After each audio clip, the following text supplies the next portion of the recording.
அனைவருக்கும் வணக்கம். நம்ம ஆர்டிகல்ஸ் பற்றி பார்த்துட்டு வந்துட்டு இருக்கோம். ஸோ அந்த வரிசையில் இந்த வீடியோவில் நம்ம ஒரு புது ரூல் பார்க்க போகிறோம். நம்ம லாஸ்ட் டைம் பார்த்தோம் இல்லையா, அந்த வீடியோவில் இருந்த ரூலுக்கும் இதுக்கும் பெருசாக ஒரு வித்தியாசமும் இருக்க போகிறதில்ல. ஸோ ஒரே மாதிரி தான் இருக்குது. இப்போ ஒரு எக்ஸாம்பிள் சென்டென்ஸ் நான் உங்களுக்கு சொல்கிறேன். I need a phone. இப்போது இந்த சென்டென்ஸுக்கான மீனிங் என்ன? எனக்கு ஒரு ஃபோன் வேணும். அது எந்த ஃபோனு என்ன எந்த டீட்டெயில்ஸுமே நான் சொல்லலை. ஐ நீட் அ ஃபோன், எனக்கு ஒரு ஃபோன் வேணும்.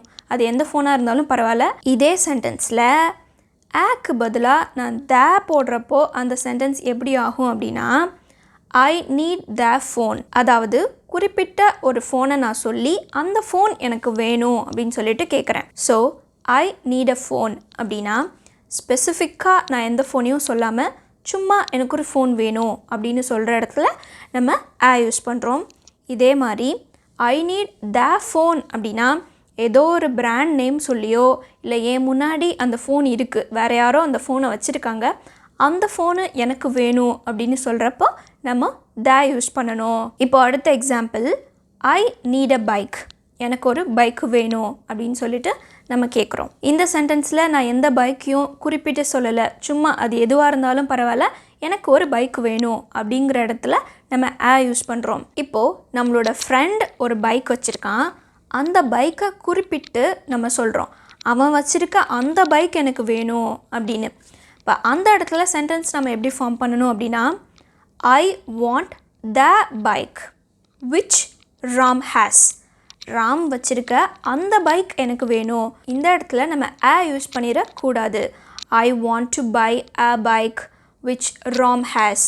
ஸோ இது தப்பான ஒரு சென்டென்ஸ். இது தமிழில் சொல்கிறப்ப என்ன ஆகும் அப்படின்னா, ராம் வச்சுருக்க ஒரு பைக் எனக்கு வேணும் அப்படின்னு ஆகிடும். ஸோ எதையுமே நம்ம தமிழில் சொல்லி பார்த்தா அதிலிருந்தே நம்ம ஈஸியாக ஃபார்ம் பண்ணலாம். ராம் வச்சுருக்க அந்த பைக் எனக்கு வேணும் அப்படின்னு நம்ம சொல்வோமா, ராம் வச்சுருக்க ஒரு பைக் எனக்கு வேணும் அப்படின்னு நம்ம சொல்வோமா? ஸோ அவ்வளோதான். இதை நம்ம புரிஞ்சுக்கிட்டாவே நம்மளே ரூல் ஃபார்ம் பண்ணி ஈஸியாக பேசிட்டு போயிட்டே இருக்கலாம். ஸோ இப்போது இந்த சென்டென்ஸ் எப்படி வரப்போகுது? I want to buy a பைக்னா நான் ஒரு பைக் வாங்கணும், அவ்வளோதான். I want to buy the bike which Ram has. Ram வச்சுருக்க அந்த பைக்கை நான் வாங்கணும், அதே மாதிரி வாங்கணும். ஸோ அந்த மாதிரி சொல்கிறப்போ த நம்ம யூஸ் பண்ணணும். ஸோ இப்போது நம்ம பார்த்ததுலேருந்து வச்சு நம்ம எப்படி ரூல் ஃபார்ம் பண்ணலாம்? when we are talking about an unknown object, ஒரு unknown ஆப்ஜெக்டை பற்றி நம்ம பேசுகிறப்போ we should use a அல்லது an. unspecific திங்ஸுக்கு a அல்லது an யூஸ் பண்ண போகிறோம். அடுத்து த எங்கே யூஸ் பண்ணணும்? The is used for objects which are specific. ஸ்பெசிஃபிக்கான ஆப்ஜெக்ட்டுக்கு நம்ம த யூஸ் பண்ண போகிறோம். ஸோ இது ஒரு பர்சனை குறிக்கலாம், பிளேஸை குறிக்கலாம், திங்ஸை குறிக்கலாம், எதுவாக வேணால் இருக்கலாம். ஸ்பெசிஃபிக்காக அந்த விஷயம் இருக்குது அப்படின்னா த யூஸ் பண்ண போகிறோம். அன்ஸ்பெசிஃபிக் அப்படின்னா அல்லது an யூஸ் பண்ண போகிறோம். இப்போது இன்னொரு எக்ஸாம்பிள் பார்க்கலாம். Do you have a pen? உங்ககிட்ட ஒரு பேனா இருக்கா? அவ்வளோதான். தமிழில் நம்ம ஃபார்ம் பண்ணுறோம், அவ்வளோதான். உங்ககிட்ட ஒரு பேனா இருக்கா? Do you have a pen? இந்த சென்டென்ஸில் குறிப்பிட்டு நம்ம எதையுமே சொல்லலை. உங்ககிட்ட ஒரு பேனா இருக்கா அப்படின்னு சொல்லிட்டு நார்மலாக நம்ம கேட்குறோம். அப்போது நம்ம போட்டு யூஸ் பண்ணிக்கலாம். இப்போது இந்த சென்டென்ஸவே வேறு மாதிரி சொல்கிறோன்னு வச்சுக்கோங்க. நான் நேற்று உங்ககிட்ட ஒரு பேனா கொடுத்தேன்ல, அந்த பேனா இருக்கா அப்படின்னு நான் குறிப்பிட்டு ஒரு விஷயத்த சொல்கிறேன். இப்போ இந்த பென் எனக்கும் எந்த பேனாவை சொல்கிறேன் அப்படின்னு தெரியும், அவளுக்கும் அதாவது கேட்குறாங்க இல்லையா அவங்களுக்கும் எந்த பேனா அப்படின்னு சொல்லிட்டு தெரியும். ஸ்பீக்கருக்கும் லிசனருக்கும் அந்த விஷயம் தெரியும். அப்படிங்கிறப்போ நம்ம த யூஸ் பண்ணணும்.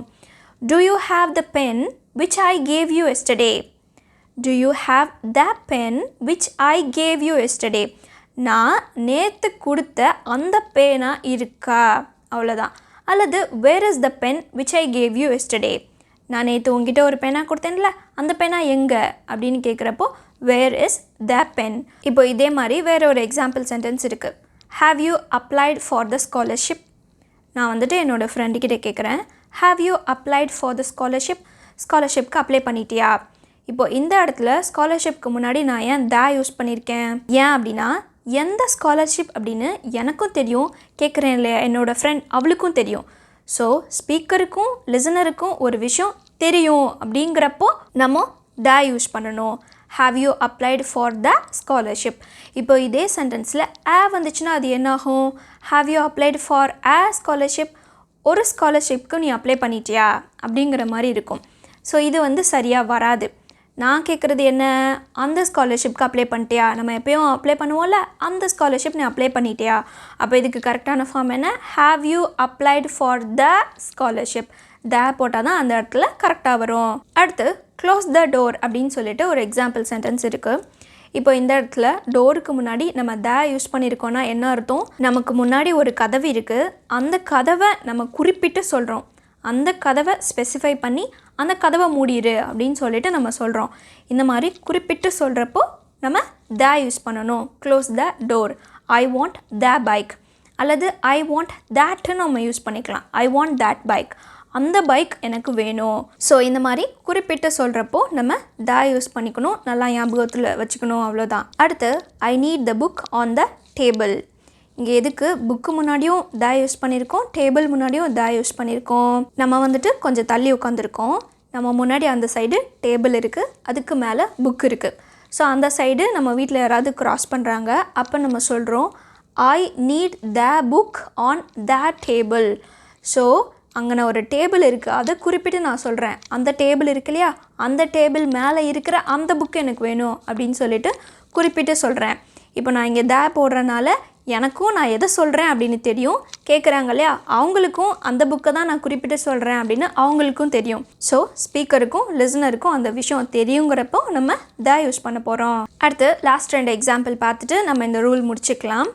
I am getting ready for the function. என்ன பண்ணிகிட்டு இருக்க இவ்வளோ நேரமா அப்படின்னு சொல்லிட்டு கேட்குறாங்க. I am getting ready for the function. நான் ஃபங்க்ஷனுக்கு கிளம்பிட்டு இருக்கேன்.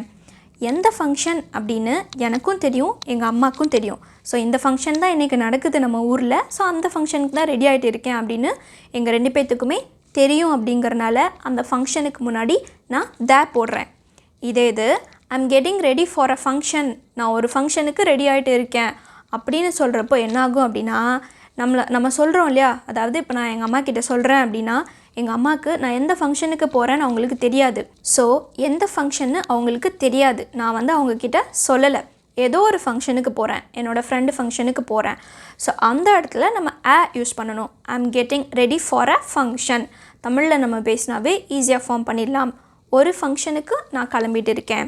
இது அந்த ஃபங்க்ஷன் 2 பேர்த்துக்கும் தெரியும், இந்த ஃபங்க்ஷனுக்கு தான் நான் போகிறேன் அப்படின்னு தெரியும் அப்படின்னா I'm getting ready for the function. அடுத்து last example sentence. Could you please pass me the salt?